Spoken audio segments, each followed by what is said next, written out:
안녕하세요. 오늘 사회를 맡은 강학순입니다. 인류 문명의 새로운 패러다임에 대한 탐구 제72차 세미나. 오늘의 주제는 열린 사회의 재조명입니다. 오늘 타임 스케줄을 말씀드리면 이제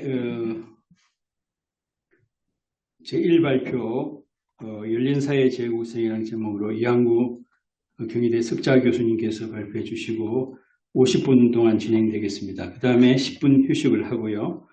그 다음에 12시 30분부터 15시 20분까지 제2발표로 열린 사회 이념성이라는 제목으로 우리 신중섭 교수님께서 발표해 주시겠습니다. 그 다음에 이제 휴식 10분 하고요. 3시 30분부터 4시 반까지 토론을 하도록 하겠습니다. 우리가 이렇게 알다시피 열린사회 담론을 이제 이끌어 오셨던 우리 한국 철학계의 정말 그 선구자적 역할을 하신 이항구 교수님이신데요. 제가 찾아보니까 이 칼포프의 열린사회와 그 적들이 1945년에 발간이 됐으니까 올해 한 80주년이고요. 그 다음에 이제 이항구 선생님 민음사에서 번역하신 게 1997년이더라고요. 어쨌든 이 책이 기획한 것은 전체주의 독재에 대한 비판과 열린사회의 철학적 기초를 이제 정립하려는 의도로 쓰여진 책인데요. 지금도 이 열린사회 담론이 우리 한국 사회를 비롯해서 이런 진행형으로서 유효한 담론이라고 생각합니다. 아직도 전체주의 독재적인 그런 요소들이 우리 세계 곳곳에 아직도 깃들어 있고 이 어두운 그림자를 어떻게 하면 슬기롭게 극복할 수 있겠느냐 하는 그런 문제의식을 가지고 우리 한국 철학계에 그래서 열린사회 담론을 개척하시고 또 이끌어오신 이항구 경희대 석좌 교수님께서 열린사회 재구성이란 제목으로 발표를 해주시겠습니다. 나오실 때 박수로 환영해 주십시오. 안녕하십니까. 오늘 바쁘신데 또 우리 하영희 회장님께서도 오셔가지고 송구합니다. 네. 오늘 이제 같이 토론할 분들이면 또 일들이 많이 연말에 생기고 해가지고 일부는 온라인으로 들어가고 또 일부는 또 나오질 못하고 막 그랬습니다. 제가 이제 그 열린사회, 오늘 주제는 열린사회 재구성입니다만 이제 한 2년 전부터 열린사회에 대한 이제 책을 하나 쓰고 있습니다. 그래서 이제 오늘 제가 말씀드릴 내용은 그 책의 좀 핵심이 되는 부분을 말씀드리고 또 좋은 질책과 질문을 기대하겠습니다.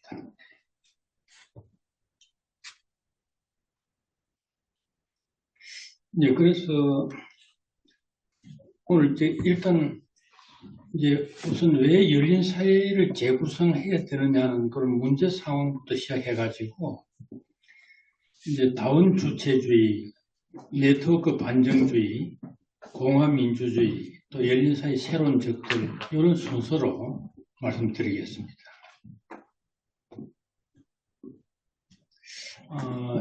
총체적으로 제가 이제 저술하고 있는 전체 구상부터 먼저 말씀드리는 게 좋을 것 같네요.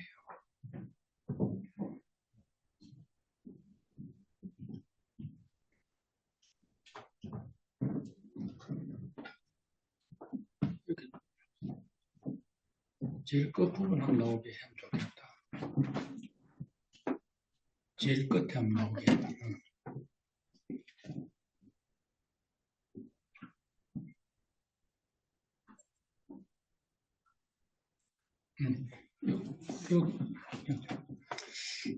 그래서 이제 지금까지 그 열린 사회 담론은 이제 앙리 벨그송이라는 그 프랑스 철학자가 제일 최초에 이제 논의를 시작해가지고 이제 칼 포퍼를 이제 그 두 사람이 이제 열린 사회의 그 담론을 제시했습니다.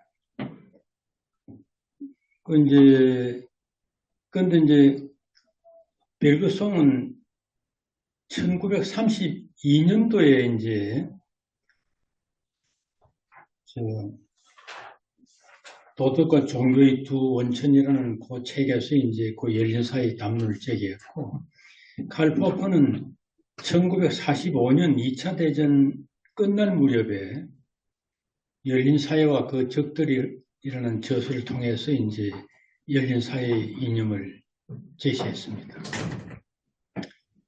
그런데 이제 시간이 한 분은 벌써 칼 포퍼가 낸 것만 해도 지금 80년 역사가 되고, 벨그송의 그 도덕과 종교의 두 원천은 1932년이니까 거의 뭐 90년 이렇게 너무 되는 사이에 상황이 많이 바뀌었습니다. 그래서 옛날 이 두 분들이 낸 이론은 좀 적응에 한계가 있다는 판단 하에 제가 이제 재구성을 어떤 식으로 했느냐를 말씀드리려 하는 건데, 이제 벨그송은 행위자는 인격주의, 또 칼 포퍼는 이제 개인주의였는데, 저는 이제 다원 주체주의를 이제 제기했고, 또 인식론에서는 벨그송은 직관주의로서 생명의 창조적 흐름을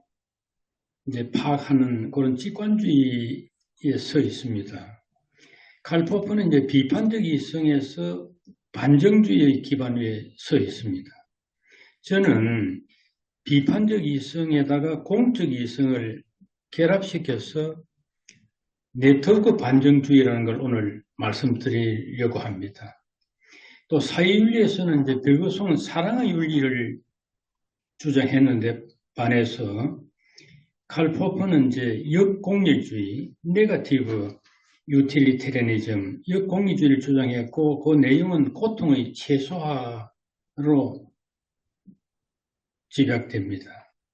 저는 의무론적 입장에서 공동선을 사회윤리의 기반으로 제시하려 합니다.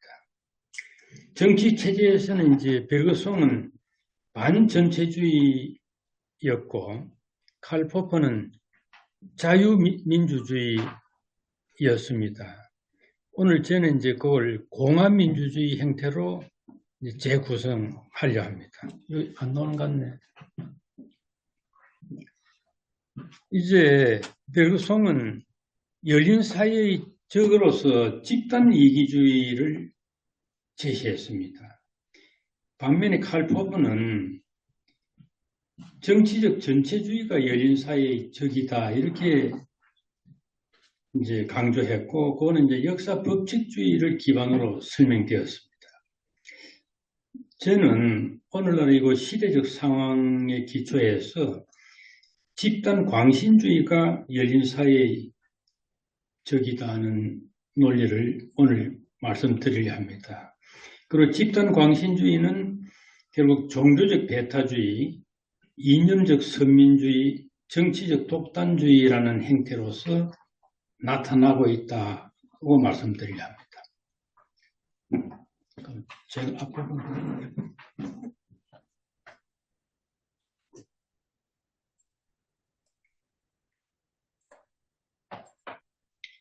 예, 그럼 잠시 여기 문제상은 좀 읽도록 하겠습니다. 제가 자료집에서도 제일 앞부분입니다. 근대 이후 전개된 열린사회 담론은 주로 정치적 전체주의와 집단 이기주의에 맞서는 대안으로 기획되었다. 그러나 당시 논의의 지평에서 앙리 벨그송과 칼 포퍼를 비롯한 주요 사상가들은 인간 이외의 행위 주체를 충분히 상정하지 못했고, 생태 환경의 심급을 사유의 전면으로 끌어올리지도 못했다. 이는 그들의 무지가 아니라 그러한 문제가 본격적으로 부상하지 않았던 시대적 조건의 한계였다. 반면 오늘의 상황은 근본적으로 달라졌다. 그 결과 21세기의 열린 사회는 더 이상 과거의 설계도로 운영될 수 없으며 필연적으로 새로운 구성 원리와 규범을 요구받는다. 따라서 이제 열린 사회는 존재론적 개방성, 생태적 공존, 그리고 이미지, 영상이 지배하는 커뮤니케이션 환경을 토대로 다시 사유되어야 한다. 나는 열린 사회를 인간만의 자유와 자율성만을 보장하는 장이 아니라 서로 다른 모든 존재가 상호 인정하고 감응하며 책임을 분담할 수 있는 공존의 조건 위에서 재구성해야 한다고 본다. 그 재구성의 틀은 다음 같은 축들로 제시될 수 있다. 존재론적 조건으로서의 다원 관계적 존재론, 인식론적 원리로서의 네트워크 반정주의, 그리고 사회철학적 원리로서의 공화민주주의가 그것이다. 돌이켜보면 20세기의 열린사회 개념은 벨그송의 인류 보편적 윤리와 포프의 반역사 법칙주의적 자유주의를 양대축으로 삼아 정초되었다. 벨그송은 도덕을 고정된 실체가 아니라 상황 속에서 끊임없이 생성, 변형되는 과정으로 파악했고 닫힘과 열림이 연속적으로 배치된 도덕의 스펙트럼 위에서 보편적 연대의 확장을 강조했다. 그가 열린 사회의 적으로 우선 집단 이기주의를 지목하는 것도 이러한 맥락의 기결이다. 포프는 이성의 오류 가능성과 반전 가능성을 제도 원리로 성격시키고 급진적 단절 대신 점진적 개의 통치 기술로 제한함으로써 개인의 자유와 사회적 다원주의를 옹호하였다. 그러나 21세기에 접어들어 조건들이 급변했다. 생명공학이 낳은 정강인간과 준자율 인공지능, 곧 AI 휴머노이드의 출현이 현실화되었고 동시에 생태계 파괴와 행성적 임계점의 가시화가 문명의 경고음을 울리고 있다. 이런 사태들은 열린 사회 원리를 존재론, 인식론, 윤리, 정치의 차원에서 전면적으로 재구성할 것을 촉구한다. 이하에서는 이 세 차원을 교차시키며 관계적 세계관에 부합되는 제도 설계, 네트워크 환경에 적합한 공개 검증 메커니즘, 그리고 공화적 특성과 민주적 절차를 결합한 규범 질서를 통해 새로운 열린 사회의 청사진을 모색하고자 한다. 네, 문제상은 지금 말씀드린 그대로 되겠습니다. 그럼 이제 행위 주체의 문제, 제가 이제 그 다원 주체주의라고 한 것을 말씀드립니다. 전통적 사회 존재론에서 핵심 쟁점은 행위 주체로서 개인을 어떤 틀로 파악할 것인가였다. 거칠게 말해 두 입장이 맞섰다.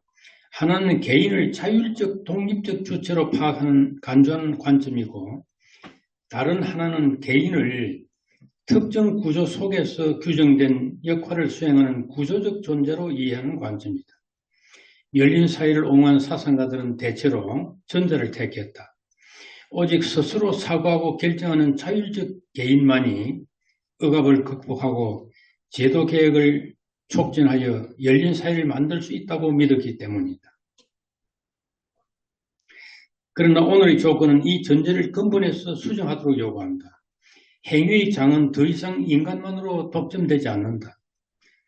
통상적 인간 주체에 더해 트랜스휴먼, 휴머노이드 로봇, 다양한 종의 생명체들, 그리고 네트워크로 연결된 사물들이 모두 각기 다른 형태의 행위자로 무대에 올라 복잡한 네트워크를 통해 상호작용하며 결과를 공동 산출한다.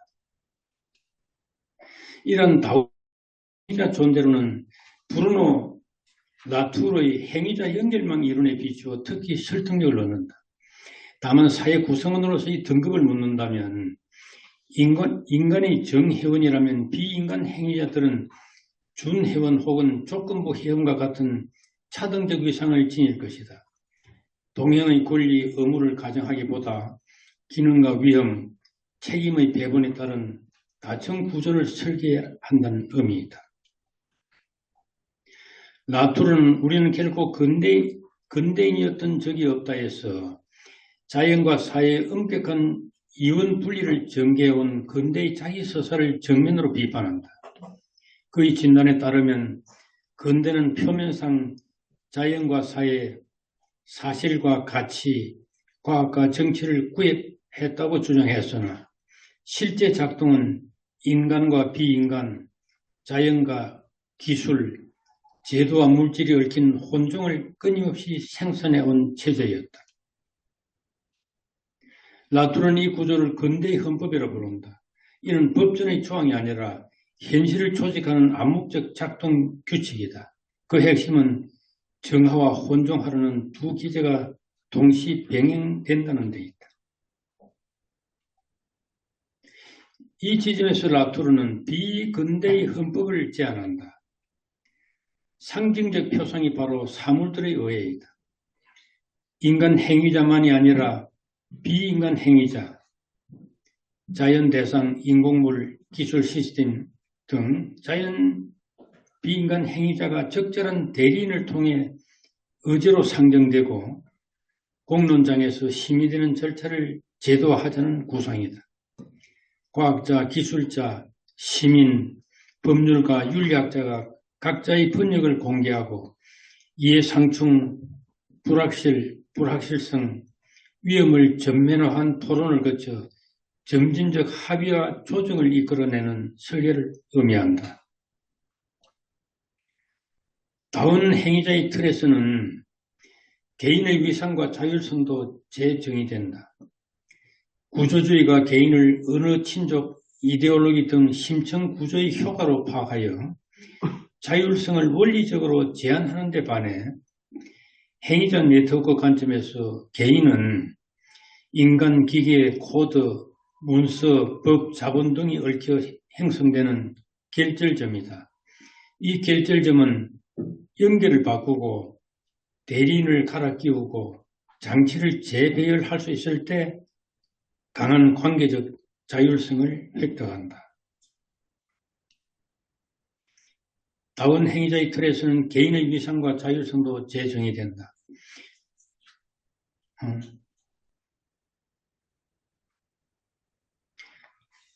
네, 여기 지금까지 제가 말씀드린 것이 이제 이거는 우리 사회의 행위 주체가 누구냐 하는 물음에서 전통적으로 이제 열린 사회의 담론에서는 개인이다, 자율적인 개인이라는 것이 이제 핵심 태제였지만은 제가 이제 다원적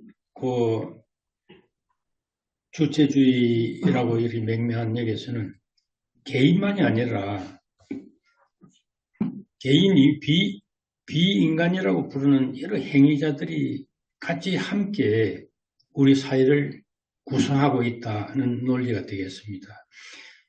특히 여기 제가 이제 브리노 라투르의 이제 관계적 존재론을 활용해가지고 좀 설명드렸습니다. 그럼 이제 칼 포퍼가 열린 사회의 인식론적 토대로 제시한 것은 비판적 합리주의의 반정주의였다. 20세기 과학 철학에서 가장 중요한 전환점 가운데 하나로 평가되는 반정주의는 인간 이성의 오류 가능성을 전제하고 모든 이론을 반정 가능성에 노출시킴으로써 진리에 접근하려는 방법론이며 그 실행의 핵심 주체로 과학자 공동체를 상정한다.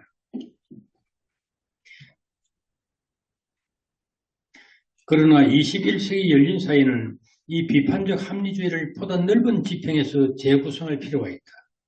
핵심 아이디어는 객관성, 증거, 진리, 근접을 더 이상 개별 인간 주체나 과학자 집단의 내부적 작업으로 한정하지 않고 과학자, 사물, 데이터, 제도, 시민이 결합한 공개 절차의 산물로 재정의하자는 데 있다. 열린 사회는 전통적으로 개인 주체의 자유, 비판의 제도와 절차적 정당성이 기대해왔다.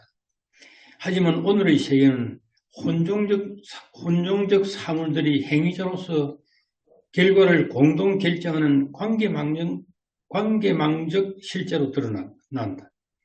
따라서 오늘날의 세계는 더 이상 자율적 개인과 독립된 제도라는 틀로 충분히 설명되지 않는다. 인간과 비인간, 기술과 제도, 물질과 정보가 복잡하게 얽혀 결과를 공동으로 만들어내는 관계망적 현실이 드러나고 있기 때문이다. 네트워크 반정주의는 이런 상황에서 제기된다. 네트워크 반정주의라는 반정주의를 이론 사실의 단순한 대응 실패로 이해하는 기존 관념을 넘어 과학적 지식이 성립하는 구조 전체가 네트워크적 배치로 구성되어 있으며 반정은 이 배치의 불안정성, 단절, 재배치를 통해 발생한다고 보는 확장된 반정주의이다. 즉 반정은 개별 명제와 관찰의 국지적 충돌이 아니라 이론적, 실험적, 기술적, 제도적 행위자들이 얽힌 네트워크 구성에서 어떤 요소의 배치가 지속 불가능해질 때 발생하는 구조적 사건으로 해석된다.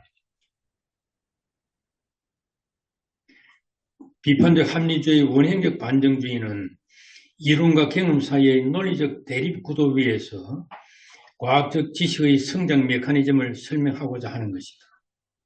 칼 포퍼는 과학을 귀납적 일반화나 경험적 축적에 기반한 정당화 체계로 보던 전통적 관점을 근본적으로 전복하며 과학을 과감한 추측과 가혹한 비판의 장으로 재정의하였다. 이러한 시도는 과학과 비과학의 구획 문제, 기납의 문제, 과학적 진보의 문제라는 세 가지 고전적 난제를 동시에 해결하려는 야심찬 기획이었다. 그러나 이 이론은 곧이어 두엠 콰인 논증을 통해 관측, 보조가설, 측정 기술, 이론적 전제 등이 복합적으로 결합된 총체적 상황을 이론의 반정 과정에서 분리할 수 없다는 문제에 직면했다. 라카토스는 이런 문제 상황을 연구 프로그램 이론으로 재정식화하여 반정이 개별 명제가 아닌 프로그램 전체의 진보성과 태행성을 기준으로 이해되어야 한다는 주장을 제기했다.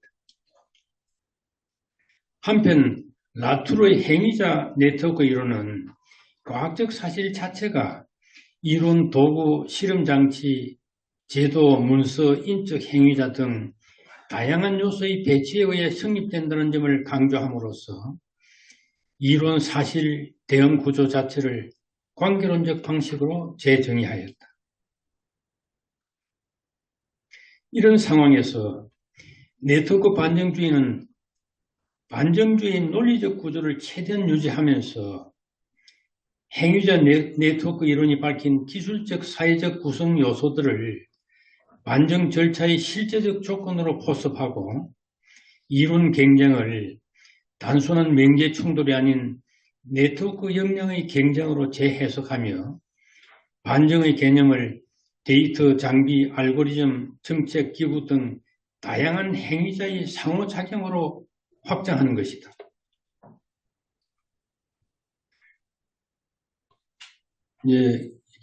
지금까지 제가 말씀드린 것은 이제 반정주의의 그런 발전 과정에서 결국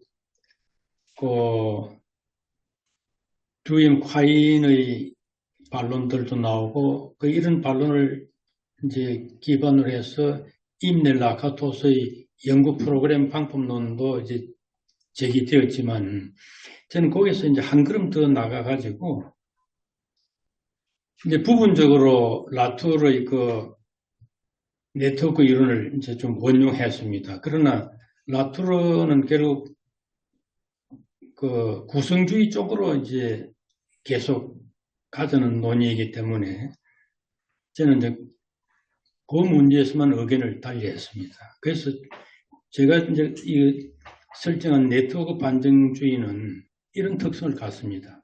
첫째, 반정주의 사실 개념을 수정 보완하되 이론과 사실이라는 반정의 비대칭성은 유지한다. 둘째, 행위자 네트워크 이론의 구성주의적 요소를 완화하여 사실의 안정성이 세계와의 대응을 배제하지 않는다는 점을 명확히 한다. 셋째, 반정 조건을 관찰해서 네트워크 장비의 붕괴 혹은 재조정으로 재기술하며 오류 제거 절차를 네트워크의 재정렬, 재설계 과정으로 확대한다.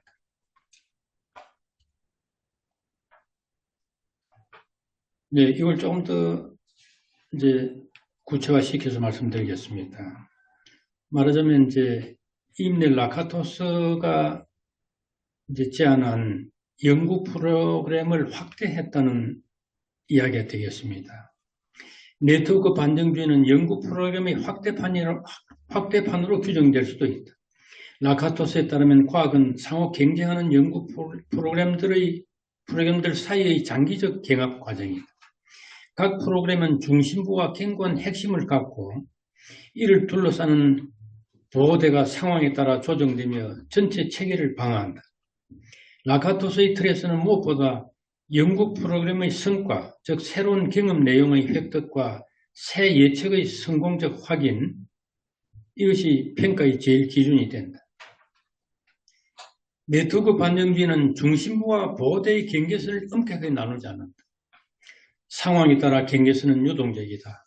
동시에 단일한 실험 실패가 곧장 이론 전체의 적극적 폐기를 정당화한다는 소박한 반정주의를 거부한다. 네트워크 반정주의는 역사성과 연속성을 중시하면서 과학의 변동을 순간적 결판이 아닌 시간에 걸친 궤적으로 본다. 이때 성패는 단발의 충격이 아니라 얼마나 오랜 기간 일관되게 성과를 창출, 유통, 정당화했는가에 의해 판가름한다. 또한 네트워크 반정주의는 이론과 증거의 상호 이존성을 인정한다. 말하자면 데이터가 이론과 무관하게 주어진 중립적 원재료라는 통념을 거부한다.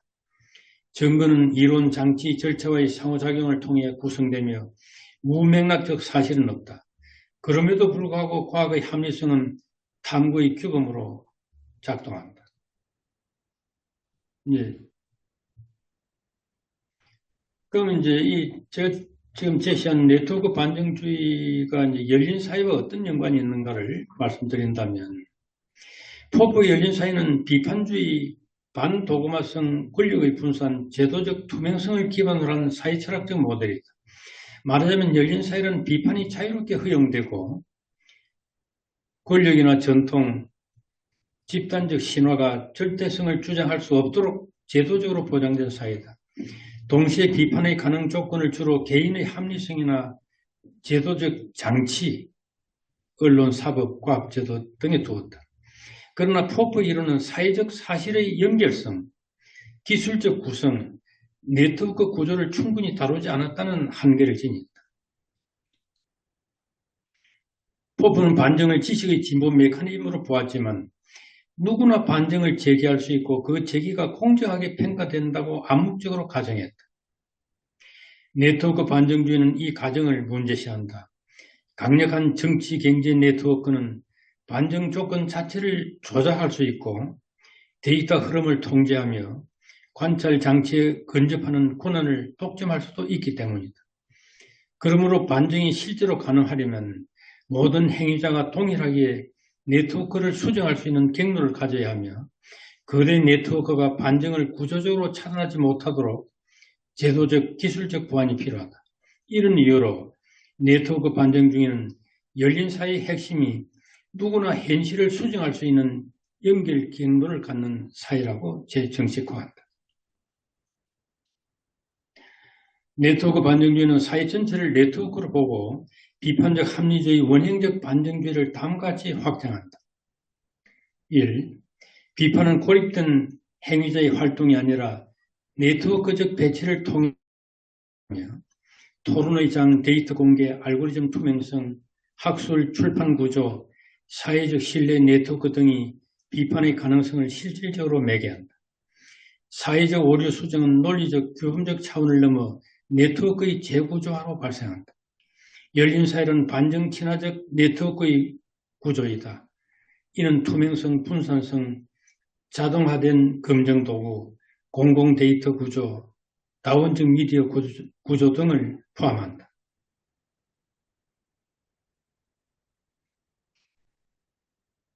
네, 지금 제가 네트워크 반정주의에 대해서 이제 제가 네트워크 이제 전통적 그 반정주의를 네트워크 반정주의로 이렇게 확장시켰는가 하는 이유를 이제 설명했습니다. 이제 처음 소박한 반정주의에서 시작해서 여러 반론들에 대응하기 위해서 임레 라카토스의 그 연구 프로그램까지 진행된 마당에서 저는 거기서 한 걸음 더 전진한 비록 그 반정주의를 주장하게 되었습니다. 네, 이제 세 번째 주제 공화민주주의로 가겠습니다. 지금까지 열린 사회가 가장 신뢰한 정치 제도는 자유민주주의였다. 인간의 존엄과 권리를 가장 확실하게 보호할 수 있는 제도적 장치로 이해되었기 때문이다. 그러나 최근 수십 년간 드러난 균열은 이 체제가 갖는 지약부를 더 이상 외면할 수 없게 만들었다. 첫째, 다수결의 규범이 소수의 최소 기본권마저 침해하는 다수로 변질된 현상. 둘째, 정서 동원과 단순화된 서사로 정당성의 공백을 메우는 포퓰리즘의 확산이다. 이제 제가 여기서 말씀드린 건 자유민주주의가 갖고 있는 두 가지 큰 병폐적 현상을 지금 말씀드렸습니다. 이런 맥락에서 제안되는 대안이 공화민주주의다. 현대 헌정국가의 다수는 선거, 대의제, 권력분립, 법치 등 공통의 제도적 기반을 공유하지만 같은 토대 위에서도 자유민주주의와 공화민주주의는 자유의 의미, 시민의 역할, 공권력의 설계 원리에 관하여 다른 강조점을 지닌다. 자유민주주의가 개인의 권리와 사적 자율의 극대화를 지향한다면 공화민주주의는 공공성, 시민적 덕성 그리고 무엇보다 지배로부터의 자유를 핵심 가치로 삼는다. 이를 자유민주주의와 대조하면 다음 같은 차이가 분명해진다. 자유의 개념. 자유민주주의는 자유를 주로 부당한 간섭이 부재한 상태로 파악한다. 따라서 권리 보장, 사유재산의 보호, 계약과 표현의 자유가 제도 설계의 최우선 원리가 된다. 반면 공화민주주의는 자유를 암묵적 지배로부터의 자유로 정의한다. 표면상 간섭이 없어 보이더라도 특정 권력, 예컨대 독점 기업, 폐쇄적 관료 권력, 플랫폼 군주 등 권력의 임의적 재량에 구조적으로 종속될 위험이 상존한다면 그 상태는 자유롭지 않다. 이제 시민의 역할에 있어서도 자유민주주의는 시민을 권리의 소수자이자 구별된 이해관계를 가진 개인으로 간주하고 절차적 공정성과 권리 보장 속에서 이질적 선의 상호 조정과 균형을 도모한다. 이에 비해 공화민주주의는 시민을 공동선의 공동창출자로 위치시킨다. 따라서 시민적 덕성, 수기 능력, 책임 있는 참여가 강조되며 사익 지배가 공익을 잠식하지 못하도록 하는 제도적 장벽이 필수적이라고 봅니다. 좀 자세한 설명들은 제가 자료집에 있습니다만 여기는 좀 간단하게 요점만 말씀드리겠습니다. 권력 구조와 제도 설계. 자유민주주의가 권력 분립, 사법 독립, 기본권 보장으로 다수결의 남용을 제한한다면 공화민주주의는 그 위에 상호 견제 강화, 공직 윤리와 부패 방지 체계, 정치 자금과 이익 대표의 투명성, 반독점 규제, 언론 정보의 다원성 등을 촘촘히 얹어 사적 공적 지배의 발생 가능성 자체를 사전적으로 낮춘다. 공화민주주의는 최저선 설정을 넘어 수기와 시민교육을 통해 다수결 그 자체를 공공선 논의로 성격시키려 한다. 입법, 사법, 행정의 분리는 물론 중앙과 지방, 국가와 시민 사이의 공권력과 시장 권력 사이의 수평적 균형을 중시하는 것도 같은 이유다. 이런 관점에서 보면 자유민주주의가 자율적 개인의 권리를 방어하는 제도적 방파제라면 공화민주주의는 지배를 낳는 구조를 줄이고 공공선에 참여하는 시민 역량을 키우는 적극 장치다. 공화민주주의는 형식적 절차의 준수 여부만을 묻지 않는다. 누가 무엇을 결정하는가라는 질문을 그 결정이 임의적 지배를 낳지 않도록 권력의 행사와 배분을 어떻게 구조화할 것인가라는 더 근본적인 물음으로 전환한다. 공화민주주의는 자유민주주의의 성취를 포기하거나 대체하려는 기획이 아니다. 오히려 자유민주주의가 스스로의 원리를 더 두텁게 실현하도록 업그레이드하자는 시도이다. 즉 권리의 방어에 머물지 않고 지배의 구조를 제거하며 권리의 공적 행사를 가능케 하는 역량을 사회적으로 배양하도록 이제 자유민주주의를 업그레이드하자는 시도다. 저는 그렇게 의미를 부여하면서 이제 그러니까 지금까지 제가 말씀드린 건 처음에 이제 열린 사회의 상황이 벨그송이나 이제 포퍼가 이야기했던 그 시대적 상황은 많이 달라졌다는 걸 말씀드렸고, 그래서 결국 다운 행위자가 출현했다는 거, 또 이제 그런 네트워크 사이에서 이제 이런 진리 담론도 네트워크 반정주의로 이제 바뀔 수밖에 없다는 그런 이야기들을 했고, 이번에 이제 그 자유민주주의를 좀 더 업그레이드 할 필요가 있다. 그래서 제가 그 자유민주주의 업그레이드된 상태를 공화민주주의라는 이름으로 붙였습니다. 이제 마지막으로 열린사회 이제 새로운 것들, 제가 아까 말씀드린 대로 이제 벨그송은 집단 이기주의가 열린사회의 적이다 이렇게 규정했고, 칼 포퍼는 정치적 전체주의가 열린사회의 적이다고 규정한 데 반해서 저는 열린사회의 적은 광신주의다 하는 이제 말씀을 드리려 합니다. 왜 광신주의인가 하는 것들은 이제 제가 다른 논문에서 쭉 자세히 논증했습니다만 오늘 여기서는 그것까지 말씀드리지는 못하고 광신주의 내용이 무엇인가만 말씀드리겠습니다. 저는 광신주의를 지금까지 논리를 다음과 규정하려다. 광신주의란 사실과 합리적 토론과 정면으로 충돌하더라도 특정한 극단적 신조를 고수하고 그것을 행동으로 옮기며 나아가 타인에게까지 강제하려는 태도이다. 제가 이제 여러 광신주의에 대한 논의들을 검토하고 결국 이런 식으로 이걸 데피니션을 했습니다. 결국 이제 이렇게 되겠습니다. 광신주의는 이성을 상실했다고 말할 수 있을 정도로 과격한 교서를 주장한다. 이 광신주의는 그 과격한 교서를 절대적 진리로 간주하고 그 절대성에 기대어 실천을 감행한다. 3. 광신주의는 필요하다면 폭력의 수단을 동원해서라도 그 교서를 타인에게 강요한다.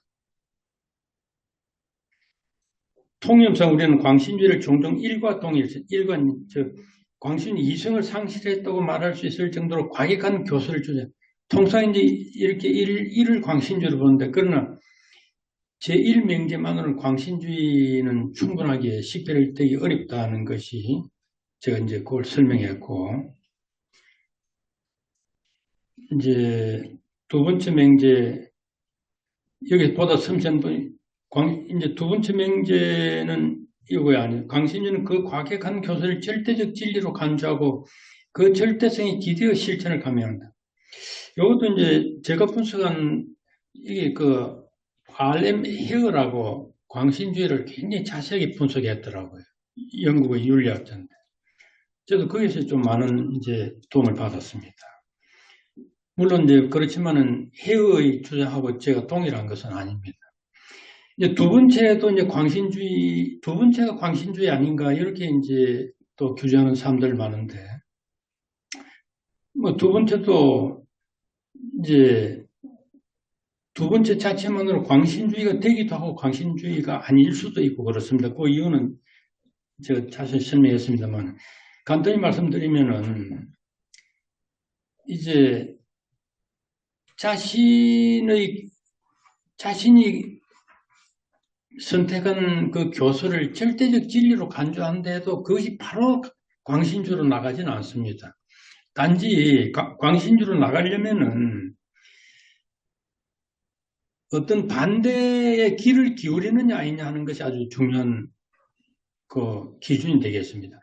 반대 논리에 귀를 기울인다면 자신의 교수를 절대적 진리로 간주하고 있다 할지라도 수정의 가능성이 있기 때문에 곧바로 광신주의다 이렇게 이제 말할 이유는 없겠습니다.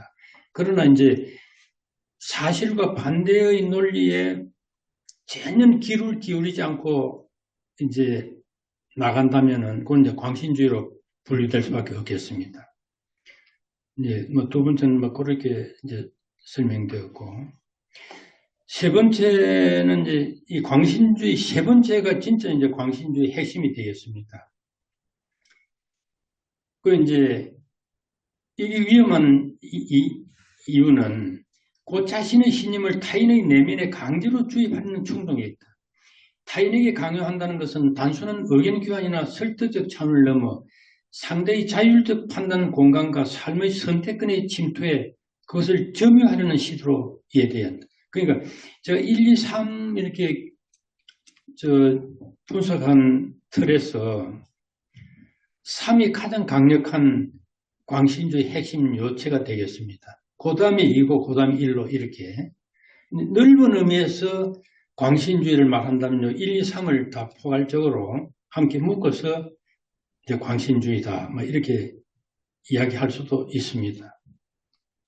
네, 그래서 여기 이제 제가 또 이제 그 광신주의를 이제 여기 이제까지 논조인 광신주의 특징은 다음과 정식할 수 있다. 첫째, 광신주의는 특정한 교수를 전제한다. 그 교수의 내용이 종교적이든 민족, 인종적이든 정치 이념적이든 혹은 그 혼성 행태이든 상관없다. 광신은 내용의 범주가 아니라 태도의 양식에서 성립한다. 둘째, 광신주의는 자신이 선언하는 교수를 무조건적이고 맹목적 신임으로 성격시키고 그에 따라 실천하라 함으로 비판적 성찰과 양립하기 어렵다. 반전과 이견은 논박의 계기가 아니라 제거해야 할 장애물로 취급된다. 셋째, 광신주의는 다른 교술의 정당성을 원천 봉쇄한다. 세계를 선과 악의 이분법으로 단순하여 우리 교술만이 선이고 그 밖의 모든 입장은 악이라고 규정한다. 이런 뭐 광신주의 논의 끝에 결국 제가 개인 차원과 집단 차원을 자세히 또 광신주의를 분류했습니다만 그것만 생략하고 이제 광신주의가 세 가지 형태로 이제 분화됐다는 걸 말씀드리겠습니다. 나는 광신주의가 단일 현상이 아니라 종교, 사상, 정치라는 서로 다른 장에서 상이한 행태로 표출되는 다층적 정오근이라고 본다. 종교의 장에서는 종교적 배타주의로, 사상의 장에서는 이념적 선민주의로, 정치의 장에서는 정치적 독단주의로 연결한다. 외형은 달라도 이들 모두는 동일한 뿌리, 곧 절대화된 신념을 보편 규범으로 강제하려는 충동에서 분기된 변종들이다.